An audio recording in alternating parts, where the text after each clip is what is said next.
Hi guys, welcome back to the Anime Malta universe. My name is Biggie, back with another reaction video. So today we're reacting to Ohara. So he's got a video I saw which says that he gave Sanji the perfect devil fruit. I've got a feeling I know what kind of devil fruit it's probably gonna be. One thing I will say about Ohara, man, this dude's growth has actually been super amazing. I remember watching this dude. This dude had like 50,000 subs to like 1 point something million subs, probably in the space of like 2 years. Quite impressive, right? And that's the thing I don't get about like theory channels. I know he does a bit more than that, but every time he would do like theories, I'm like, dude, how do you come up with like content like this?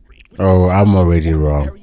Before I even go there, I thought he was gonna get I actually thought he was gonna get like an invisibility fruit, but hey, since the criteria is to actually power him up, I don't think so.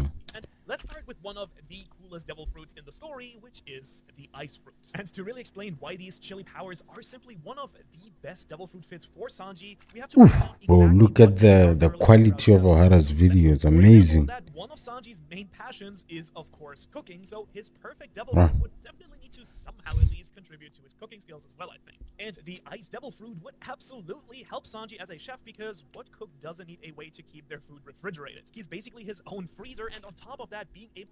Man, come on, Ohara, that's ridiculous. I mean, I get it, but like... to actually control temperatures has a ton of applications as a chef, as you can make special dishes by being able to instantly freeze food. But what's of course even more special here is that it is one of the only devil fruits that can literally create water, so that the Straw Hats would simply never run out of water with Sanji being around them. And so, all around, pretty strong in just the cooking category. But on top of that, we of course also have to consider how this devil fruit would improve his no-hand. Yeah, I don't know about that one, okay? Like, I get it, he's trying to relate it to Sanji specifically, but no. When would when would the Straw Hats like be in a place where they need like a water, you know? I understand in like where was it when they were fighting crocodile, right? But most of the time the Straw Hats are in water. They are in, I mean, yeah, they're in water. They're in areas where there's plenty of there's water, man, in general. So no, that one, no. Hands fighting style as well. Of course, the Sanji that we know post Wano already has a super strong durable body and quite incredible strength, but the ice fruit would give him huge boosts in defense and attack power very early in the story, which could make him nearly unstoppable in basically every one of his main fights. Plus, the ice fruit would insanely enhance Sanji's kicking-based combat as well. He could just make his legs super cold, which could freeze anyone he touches. He could also add icy blades to his kicks, or even combine his natural fire powers with these new ice abilities to kind of be the ultimate hot and cold fighter. Plus, of course, he could shoot out ice projectiles and even that I like. So that the Straw Hats never have to worry about that I like. The fact that he could be like Flip, I forgot that dude from My Hero Academia with 2 powers. And so right out of the gate, you might be thinking that this already must be the perfect fruit for Sanji, but we actually have many No, it's not the perfect fruit for Sanji. I don't think so. More fruits that might be even way better fits for the Straw Hat chef, including the one that he dreamed about as a child. And that's, of course, the Suke no Mi right here, otherwise known as the Invisibility fruit. And for many people, yes, that's the one I had in mind. Got it. Because during the Thriller Bark arc, we learned from Sanji himself that he always wanted to eat this fruit ever since he was a child because of, well, rather perverted reasons. And honestly, if that was all that Sanji used this fruit for... Yep. So now let's talk about the fruit being relevant to Sanji. Exactly. Sanji's a perv, bro. So this literally makes sense that this is the kind of power he could have. Yeah. Probably wouldn't live a very long life with the Straw Hats, because I'm pretty sure that Nami would just straight up kill him for peeping on her in the shower. But let's assume that he could actually control himself when it came to the ladies, or be really good at hiding himself, and seriously evaluate this fruit as a fighting option for Sanji as well. Because first off, the invisibility powers, for obvious reasons, are incredibly useful in combat, as he can hide from most opponents. In fact, he already got a literal invisibility power-up in Wano with his family's technology, but instead he actually chose to destroy the invisible suit in the end. Not that it really mattered though, because at this point Sanji moves so fast that he is basically already invisible, and so that power really would again just be a huge buff for early story Sanji. Besides that, the fruit wouldn't really be all that useful for Sanji outside of that, since it doesn't make him technically any stronger. It also doesn't help him much. True. Maybe keeping his dishes a surprise, I guess. So overall, I don't really think that this fruit is all that great as a serious option for Sanji, but one that we had to discuss nonetheless. But Dog, Stealth Black Sanji. That was such a cool name, right? Ah man, I'm so sad he destroyed the great suit, dog. Honestly speaking, one thing I will say, he's quite right. Like it doesn't give him like the strength that he needs.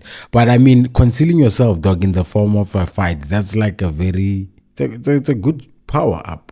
You know, if you imagine fighting somebody like Zoro and you can't see him, and there's currently somebody who has that fruit, right? And I think he's the second in command for Blackbeard. You know, you mean to tell me that whenever Zoro fights that dude and he can't see him, that wouldn't be like a problem for Zoro? It's gonna be a problem. This next fruit here might actually be the best fruit for Chef Sanji at least, because we all know that a knife is a chef's best friend. So, of course, any chef would simply love to get the dice fruit, which, in case you forgot, allows its user to turn any part of their body into a blade. Which honestly is just absolutely perfect for Sanji, since he is constantly slicing and dicing food in the kitchen. But beyond just simple knives, he could also turn himself into so many different kinds of blades that are just useful in the kitchen, such as a spinning blade to use as a blender or a rough blade to act as a grater. So clearly, this fruit has truly endless uses in the kitchen. Beyond that, though, But the criteria's power. style because he can just turn his entire leg into a sword and use that to attack his enemies. Which honestly would make him even more deadly than he already is. In particular, this fruit would have probably helped Sanji a ton during his brief clash with Doflamingo, because if we assume that at this point Sanji is pretty good with using his devil fruit and has decent levels of hockey as well, then there's literally no better power to fight Doflamingo's strings than a bunch of blades. So who knows, there might not have even been the entirety of the Dressrosa arc if Sanji just had this devil fruit. However, I do have to I don't know. a little bit weird to see Sanji using blades, since that has always been, of course, Zoro's thing. Plus, you can just imagine There we Sanji go. doing this to his captain with blade legs. Yikes. That would be bye-bye to Luffy. Although, on the other hand, I guess you could say that Sanji and Zoro could take their rivalry to the absolutely next level by dueling with their blades. But if we're being honest here, though, Sanji would need a ton of practice to actually learn how to use this fruit properly, which he actually wouldn't need if he ate this next devil fruit. And before you laugh right here, just know that this is my personal favorite fruit for Sanji, which is the bighorn sheep devil fruits that we created right here. And while this fruit, yes, is currently not actually a thing in the story, the inspiration for this power actually comes from chapter 651 with its color spread here, where we see all of the Straw Hats as animals. And honestly, I just think that What? this is so cool and weirdly awesome to look at, but if you think about it, being a bighorn sheep could actually be a huge fighting boost for Sanji. Because in case you didn't know, these animals are truly insane. They're known for their incredible jumping and balance, which basically allows them to climb entire cliffs that seem to be completely smooth by jumping up to 20 feet high and then landing on the tiniest ledges. Which of course does mean that for Sanji, who attacks mostly with jumps and kicks, adding this natural boost to his leg power would make him even more powerful than he already is. Now, of course, this is also a zone. Ohara, come on. You gotta stop, dog. No. Nope.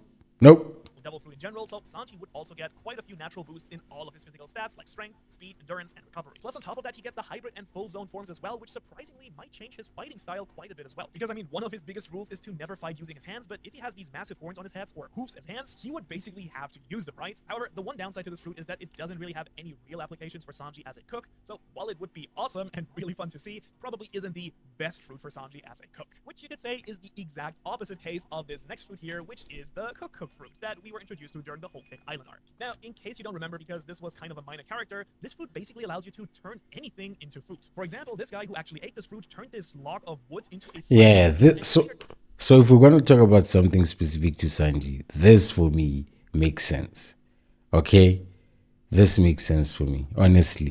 And it brings like a whole different element to Sanji's capabilities, right? Yeah. turn Big Mom's entire castle into a gigantic sponge cake. And so, of course, we do have to discuss this fruit here because it does seem like an absolute perfect fit for a chef like Sanji, right? Well, I'm here to tell you no, because this fruit would just destroy the Sanji that we know and love. For one, this is basically like a cheat code for a chef, since you literally don't even need to cook to make any food. So for someone like Sanji, who takes a ton of pride in his cooking, he would likely feel like he'd rather cook something incredible on his own rather than just instantly making food with his devil fruit. Or alternatively, if he actually ate this fruit as a kid and then relied on it for his cooking, he might have actually never gotten to be the incredible chef that he is today.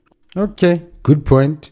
Good point. It would kill his passion. Okay. Plus, we aren't even entirely sure how good the food made by this fruit tastes. I mean, Big Mom certainly didn't like the taste of the cake made from the fruit, so it's possible that the fruit doesn't taste good at all. Although, it's very possible that the quality of the food produced by this fruit probably also depends on the skill. That GMO food, that artificial food, nonsense. As good as something made with time and preparation. And to be completely fair, this is literally the perfect fruit to have on a ship if you start running out of food, like what happened to the crew on the way to Whole Cake Islands. However, of course, I have very serious doubts about Sanji actually using the cooked fruit in combat, because the only way I could see Sanji using it in a fight is to turn other people's weapons, or maybe even other people, into food. Like, for example, if he was a swordsman, Sanji could probably turn his opponent's sword into, I don't know, banana or something, which would seriously weaken his opponent. But if we're being honest, it is a kind of weak combat ability compared to the other powers that we've already mentioned, and the insane ones coming up next. Because even though the cooked fruit was not a great fit for Sanji, there actually is a food-based devil fruit that is a way better fit for him. And that is the Okay. food fruit that we know about so far, which is Katakuri's mochi devil fruit, which would Yeah, we talking now. this so-called special paramecia devil fruit has nearly all the benefits of a logia fruit, with the added benefit being that the substance Sanji could turn into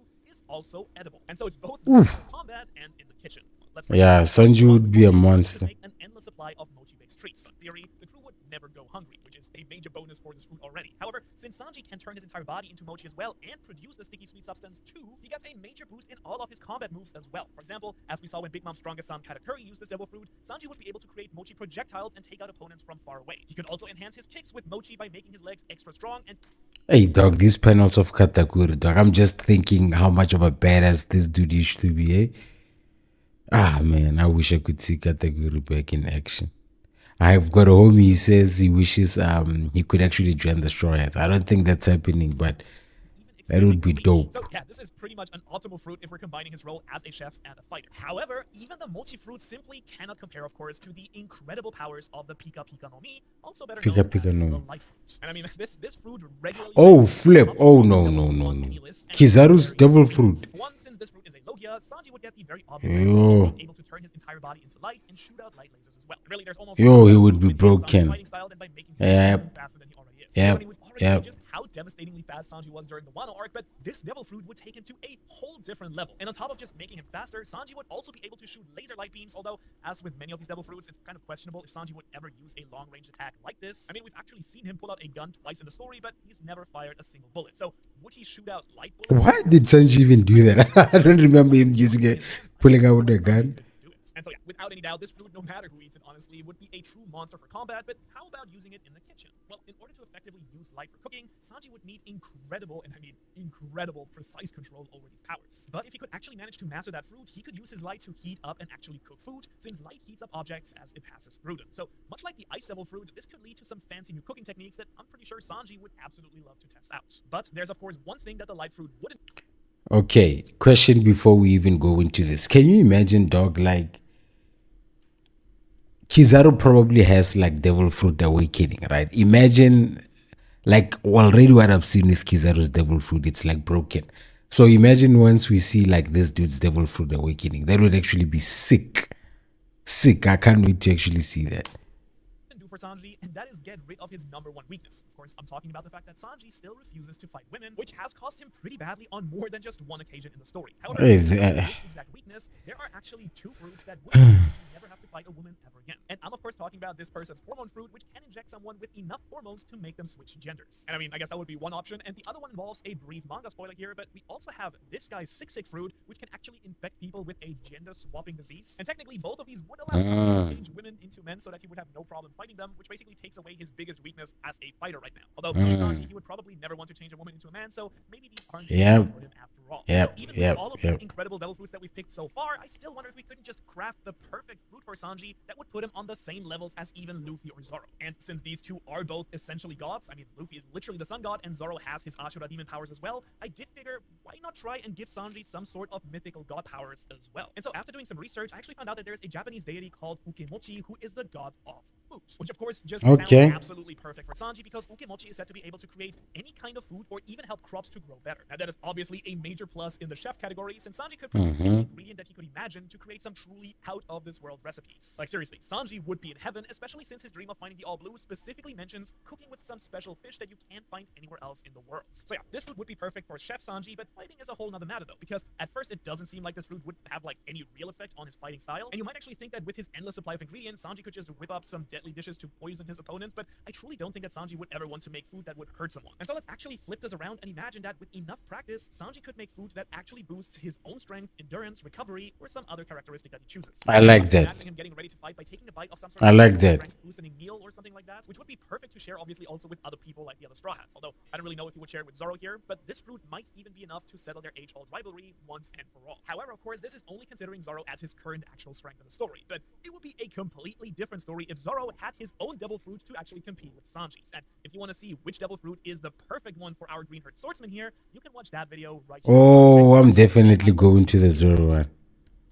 Hey, great video, okay? But if I had to say my top devil fruits that I think Sanji should have, it's probably, yes, Katakuri's one, right? The one from Kizaru, the invisibility fruit, and this one he just mentioned from the food god. I actually quite like those, as opposed to the one that Das Bones had. No, dog, look at Ohara. It's like he's giving me that look. Judge his video.